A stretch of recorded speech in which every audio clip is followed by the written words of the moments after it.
Hello students, कैसे हैं आप सभी।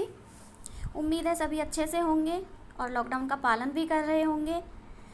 तो इसी क्रम में मैं आज लेकर आई हूँ कक्षा 6 के लिए नेक्स्ट चैप्टर पार्ट 4 वैदिक काल।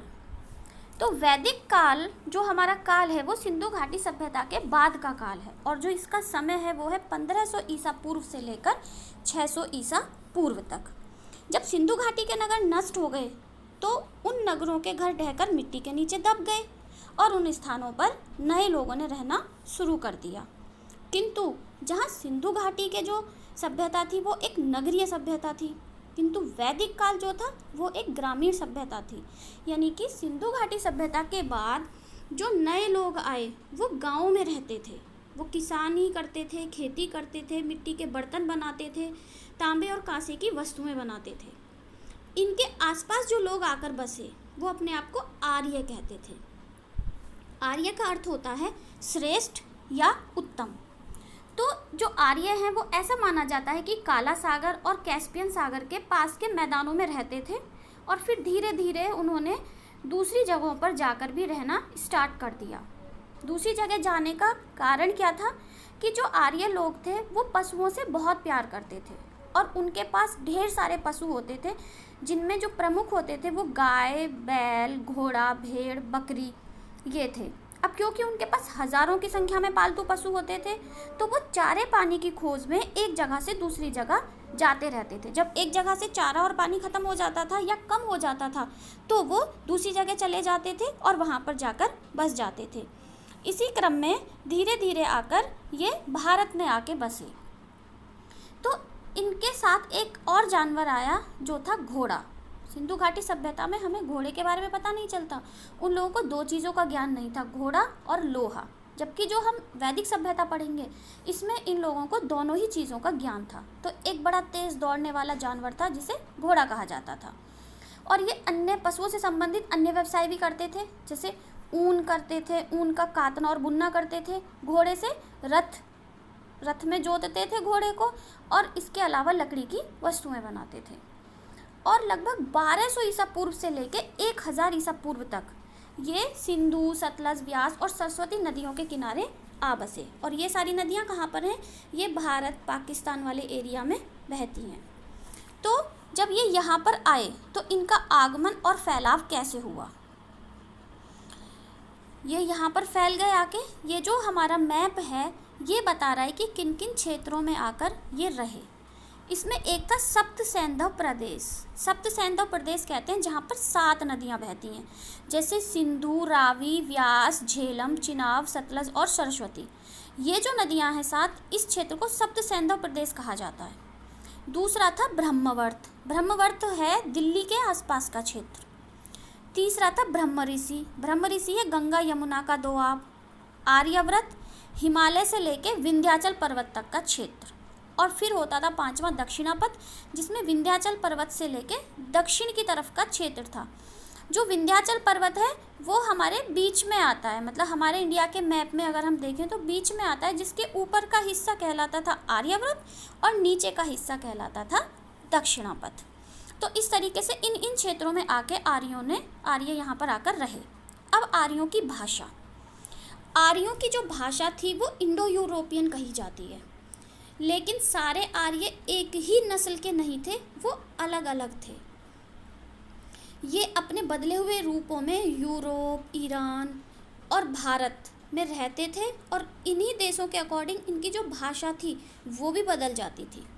लेकिन इन भाषाओं में, इन बदली हुई भाषाओं में भी कई तरह की समानता मिलती है। जैसे कि संस्कृत का वर्ड है पितृ। पितृ माने पिता, उसको फारसी में कहा जाता है पिदर, लातिन में कहा जाता है पाटर और अंग्रेजी में कहा जाता है फादर और हिंदी में कहा जाता है पिता। तो ये कितने मिलते जुलते शब्द हैं। तो यही थी इनकी भाषा, जो डिफरेंस होते हुए भी, जिसमें काफ़ी कुछ असमानता होते हुए भी समानता पाई जाती है। अब जैसे कि हमने यहाँ पे देखा, अभी हमने जो पढ़ा उसको अगर हम यहाँ भरें तो क्या है? आर्य संभवतः समूहों में रहते थे और जहाँ उन्हें चारा पानी मिल जाता वो वहीं बस जाते थे। वे एक तेज दौड़ने वाला पशु अपने साथ लाए थे और आर्य पशुओं से अनेक वस्तुएं भी बनाना इत्यादि के कार्य करते थे। पशुओं से संबंधित वस्तुएं बनाते थे ना, तो वो उसके थ्रू हम ये जो फिल इन द ब्लैंक्स हैं इनमें वो सारी चीज़ें भर देंगे जो अभी हमने पिछले पैराग्राफ में पढ़ी। अब जो आर्यों की बस्ती थी, आर्यों की बस्ती मीन्स जहाँ पे आर्य लोग रहते थे, अब हम इनको आर्य बोलेंगे। जो ये लोग बाहर से आके बसे वो लोग आर्य थे, और उन लोगों की बस्ती जो होती थी, मतलब जहाँ पे बहुत सारे आर्य समूह में रहते थे, वो अपने कबीले के मुखिया के नाम से वंश चलाते थे। मीन जो उस कबीले का मुखिया होता था, जो भी उसका नाम होता था, उसके आधार पर ही उस पूरे कबीले का नाम पड़ जाता था, जैसे पुरु या अनु। ठीक है, इस तरीके से राजाओं, मतलब ये राजाओं के नाम हो गए। कबीले का मुखिया मीन्स उस समय का राजा। अब जो आर्य थे इन्होंने घास फूस, लकड़ी और मिट्टी के घर बनाए, और इसके अलावा इनका जो प्रिय पशु था वो था गाय। गाय और घोड़ा इनके प्रिय पशु थे, तो इन्होंने गाय के लिए गौशालाएं बनाई।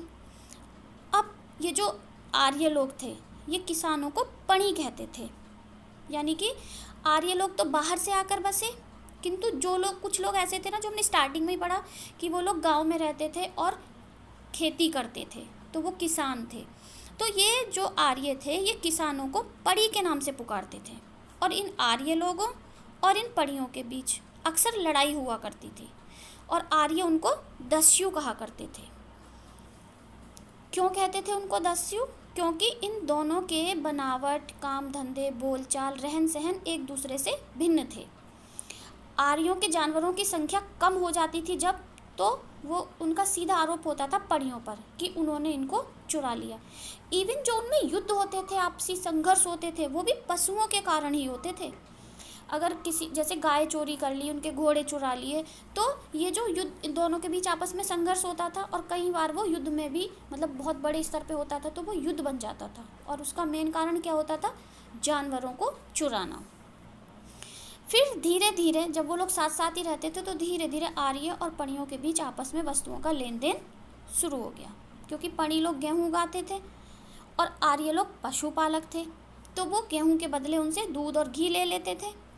इस तरीके से ये वस्तु विनिमय प्रणाली थी, मीन्स एक वस्तु के बदले दूसरी वस्तु को प्राप्त करना। धीरे धीरे इनमें एक दूसरे के रीति रिवाजों का मेल मिलाप शुरू हो गया। आर्य अब जौ उगाने लगे, मतलब आर्यों ने भी अब खेती करना शुरू कर दिया। आर्यों का जो मुख्य भोजन था वो क्या था? दूध और दूध से बनी चीज़ें। क्यों थी? क्योंकि उनके पास पशु बहुत ज़्यादा मात्रा में थे।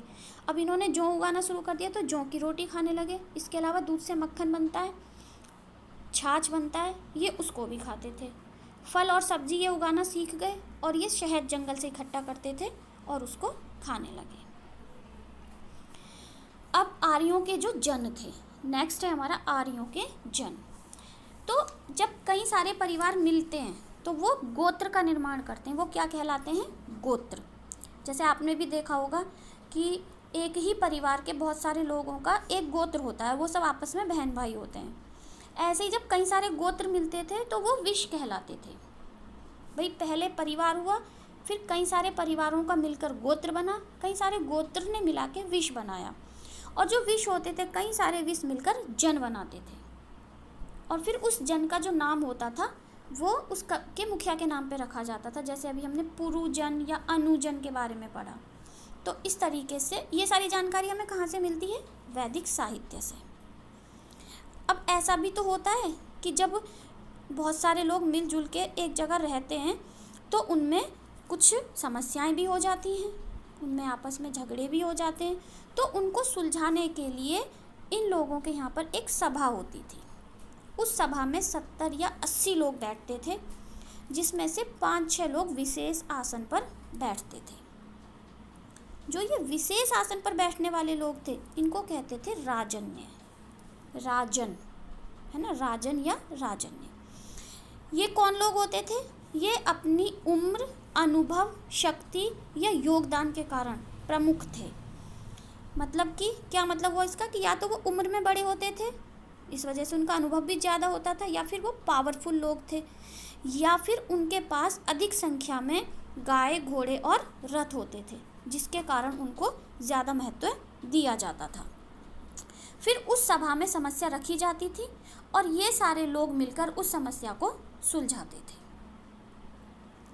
सभा कैसे होती थी? देखो ये इसमें दिया हुआ है, सभा ऐसे सभा होती थी, बहुत सारे लोग बैठे हुए हैं और कुछ लोग यहाँ पर ये आसन पर बैठे हुए हैं क्योंकि ये राजन्य हैं, बड़े लोग हैं, प्रभावशाली लोग हैं। अब आर्यों के समय किसको महत्व दिया जाता था सबसे ज़्यादा? गाय को।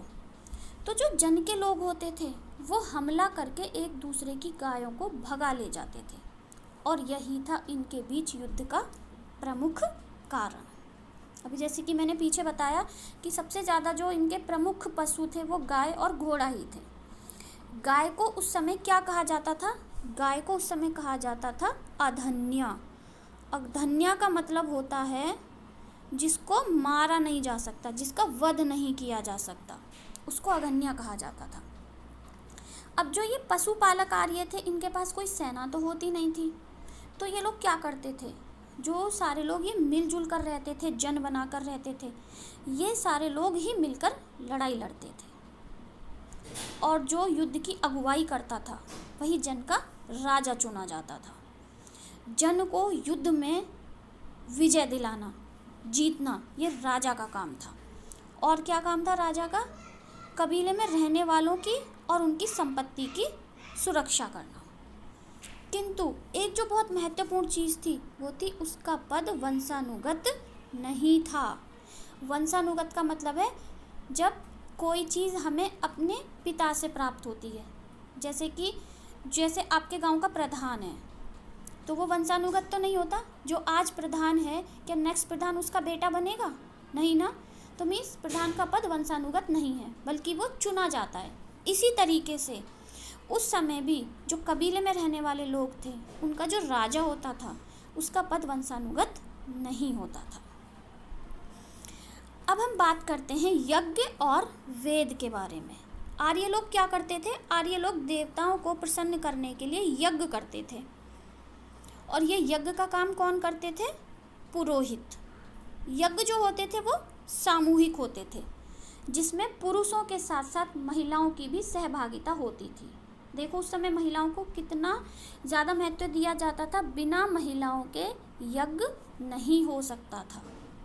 और उस यज्ञ में क्या भेंट और चढ़ावे के साथ साथ देवताओं की प्रशंसा में वेद के मंत्र गाए जाते थे। आर्यों का जो सबसे प्रिय देवता था वो था इंद्र और इंद्र को युद्ध का देवता माना जाता है। किसी भी युद्ध में जाने से पहले वो लोग इंद्र की स्तुति करते थे और उसको यज्ञ के द्वारा आहुति देते थे जिससे कि वो खुश हो जाए और उनको युद्ध में विजय दिलाए। यज्ञ के समय क्या होता था? वेद और मंत्र बोले जाते थे बहुत ऊंचे स्वर में और आग में घी डाला जाता था और जो मंत्र थे वो संस्कृत भाषा में बोले जाते थे जिन्हें ऋचा कहा जाता था। आज भी आपने देखा होगा जब आपके यहाँ पे कथा या हवन होता है तो इसी तरीके से होता है ना कि अग्नि प्रज्वलित की जाती है, उसमें घी डाला जाता है, उसमें सामग्री डाली जाती है और कुछ मंत्र बोले जाते हैं। ये वही प्रोसेस है जो हमारे प्राचीन काल से चला आ रहा है। तो यहाँ पे जो ये मंत्र बोले जाते थे, जो ऋचा थी, संस्कृत में जो मंत्र बोले जाते थे जिन्हें ऋचा कहा जाता था, वो मंत्र हमें ऋग्वेद में मिलते हैं। तो बहुत समय तक तो ये लिखे ही नहीं गए, सिर्फ इनको बोल बोल कर याद किया जाता था और दूसरों को सिखाया जाता था। बाद में इनको लिख दिया गया और ये वेद कितने थे हमारे? ये 4 वेद थे हमारे, ऋग्वेद, यजुर्वेद, सामवेद और अथर्ववेद।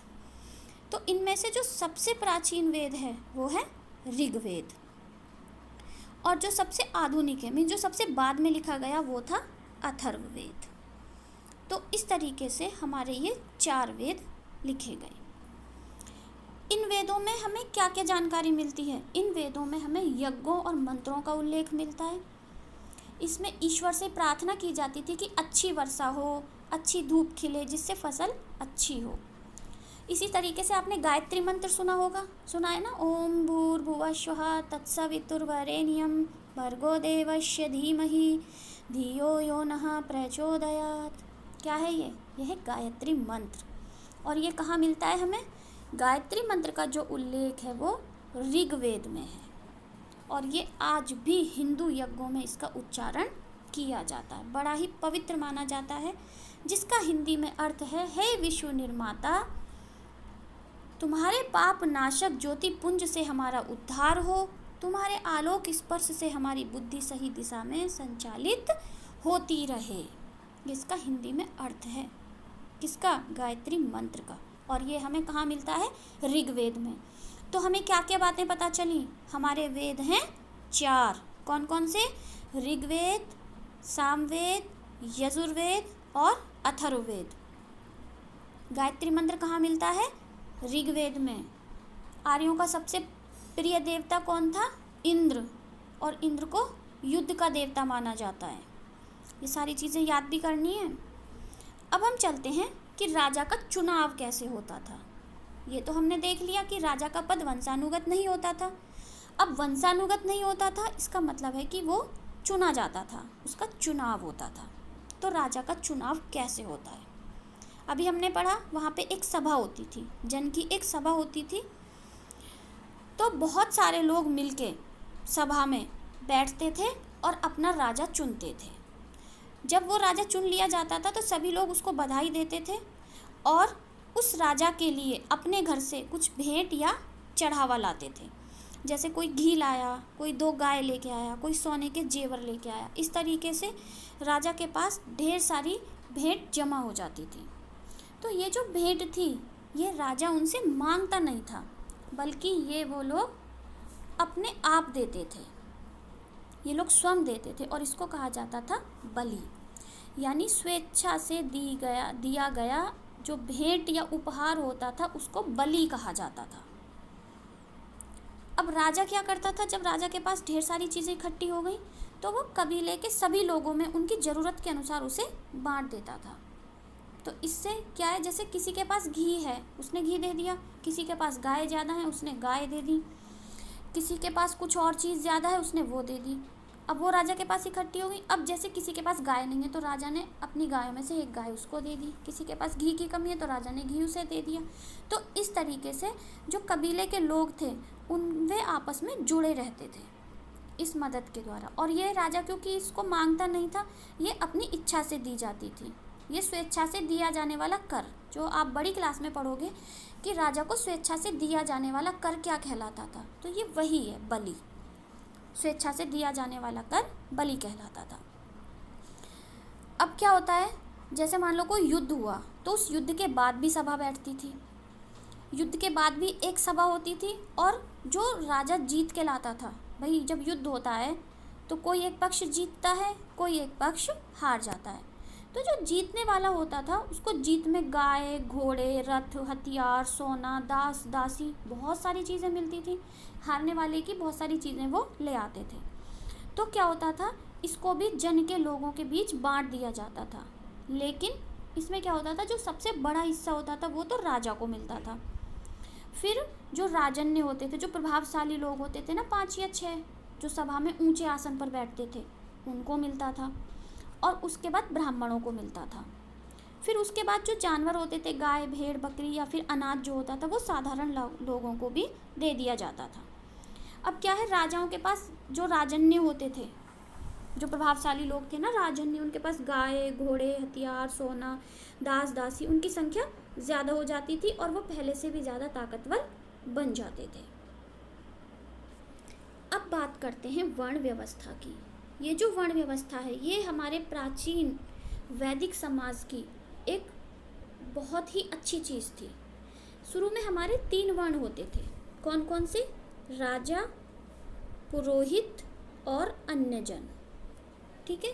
और ये किस पे आधारित होती थी? यह विभाजन उनके व्यवसाय पर आधारित होता था, यानी जो लोग जैसा काम करता था उसको उसी के आधार पे जाति के वर्णों में बांट दिया जाता था।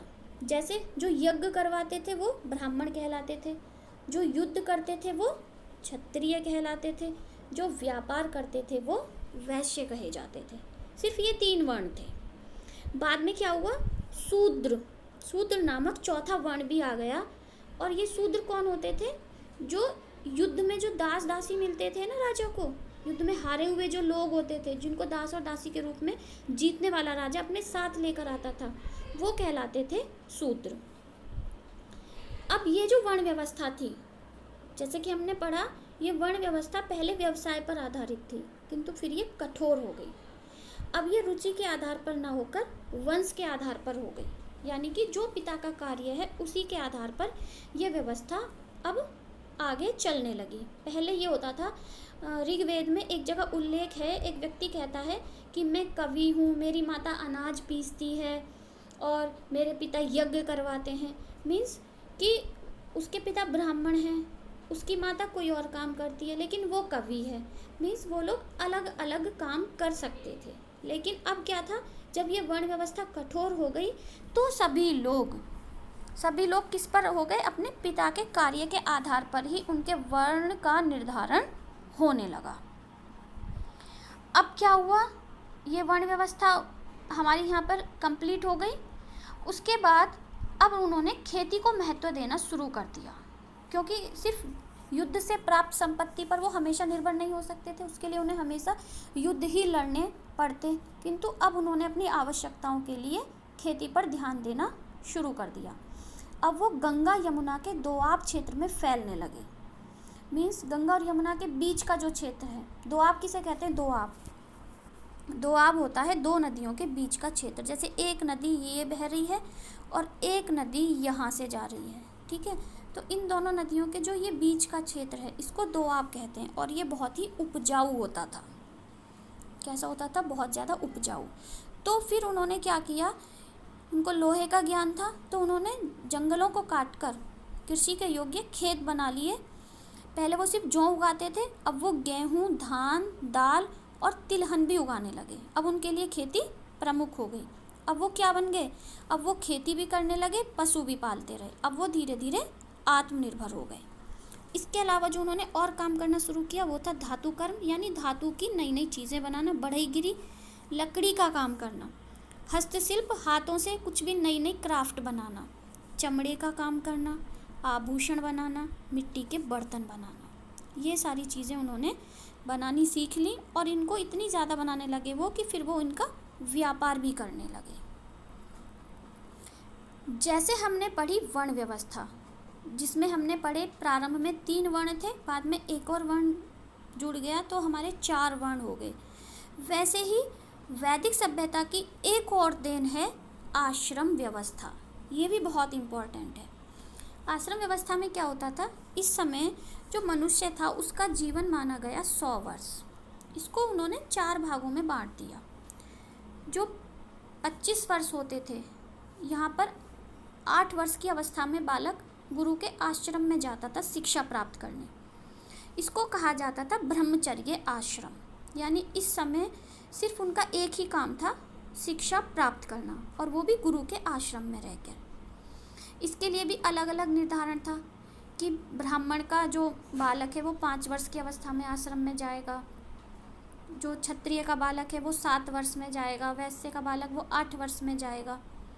तो इस तरीके से अलग अलग उम्र के अकॉर्डिंग वो लोग गुरु के आश्रम में शिक्षा प्राप्त करने जाते थे। और 25 वर्ष तक उनका काम सिर्फ शिक्षा प्राप्त करना होता था।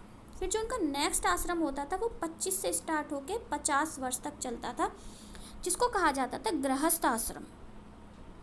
इस गृहस्थ आश्रम में क्या होता था, यहाँ पे जब वो अपनी शिक्षा पूर्ण करके आ गए, उनके शादी होती थी, बच्चे हो गए, उनका पालन पोषण किया, यानी उन्होंने अपने गृहस्थ जीवन का पूर्ण रूप से भोग किया। इसके बाद 50 वर्ष से लेके 75 वर्ष तक उनका तीसरा आश्रम माना जाता था, जिसको कहते थे वानप्रस्थ आश्रम। इसमें ये लोग अपना घर गृहस्थी सब कुछ छोड़कर वन में तपस्या करने चले जाते थे और वहीं पर रहते थे वन में, और वहाँ तपस्या करते थे। 75 वर्ष के बाद जो 100 वर्ष तक है, अब जरूरी नहीं हर व्यक्ति 100 वर्ष तक रहे, इसको बांटा गया था 100 वर्ष मान के। 75 वर्ष के बाद का जितना भी जीवन व्यक्ति का बचता था उसको संन्यास आश्रम कहते थे, जिसमें व्यक्ति अपने सभी तीनों आश्रमों का पूर्ण रूप से उपयोग करने के बाद, भोग करने के बाद सब मोह माया से मुक्त हो जाता था और वो वन में रहता था और भिक्षा मांगते हुए अपना बाकी बचा हुआ जीवन यापन करता था। इसको सन्यासी का जीवन कहा जाता था, जिसमें उसको पर्याप्त ज्ञान की प्राप्ति हो चुकी होती थी और वो अपने गृहस्थी के भी सभी कामों से निपट चुका होता था। तो ये एक सन्यासी की तरह जीवन बिताया जाता था। ये थी इनकी आश्रम व्यवस्था। जो महिलाएं होती थी उनको भी संगीत और नृत्य की शिक्षा प्राप्त करने की छूट थी। हालांकि उनकी स्थिति पुरुषों के बराबर नहीं थी, किंतु फिर भी उनको पर्याप्त उचित सम्मान और आदर प्राप्त था।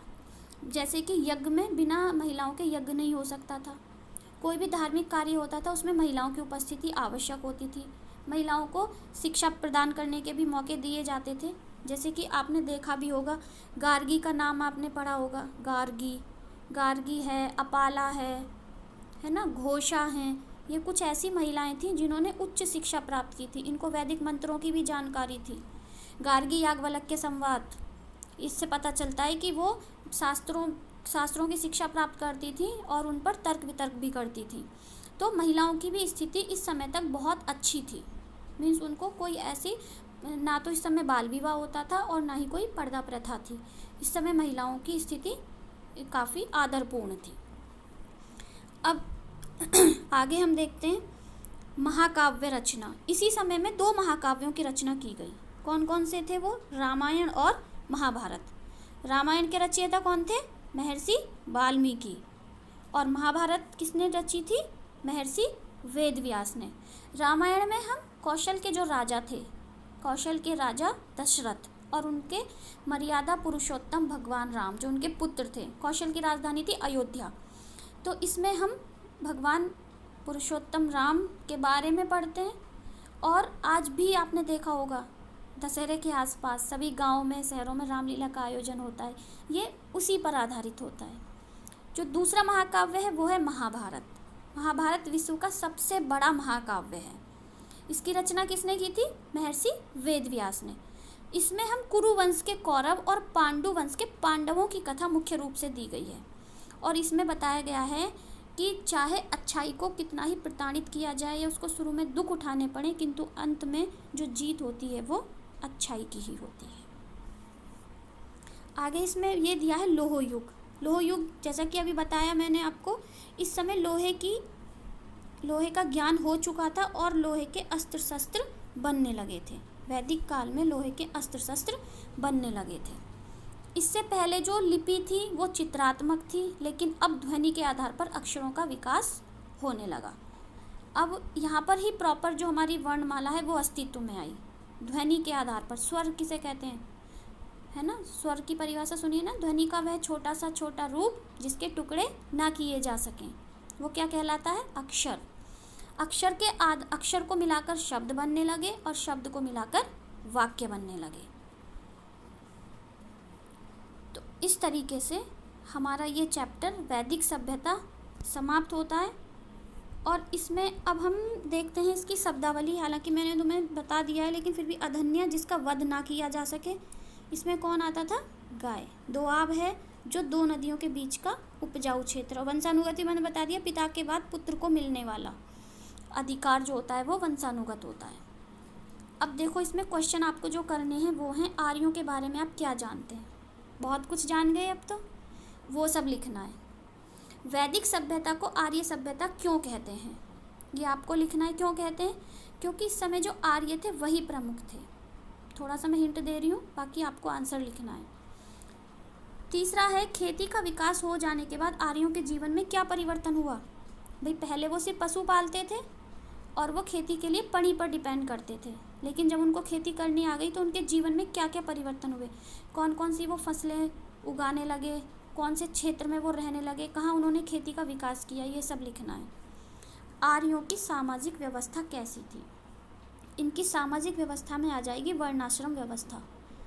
वर्ण और आश्रम दोनों को मिला के बनता है ये वर्णाश्रम व्यवस्था, जिसमें 4 वर्ण हैं और 4 ही आश्रम हैं।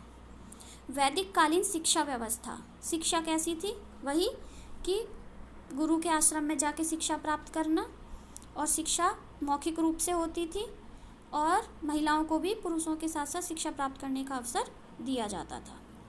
संक्षिप्त उत्तर लिखने में आश्रम व्यवस्था के बारे में बताना है। सभा और समिति, आर्यावर्त, राजा के कर्तव्य क्या क्या होते थे।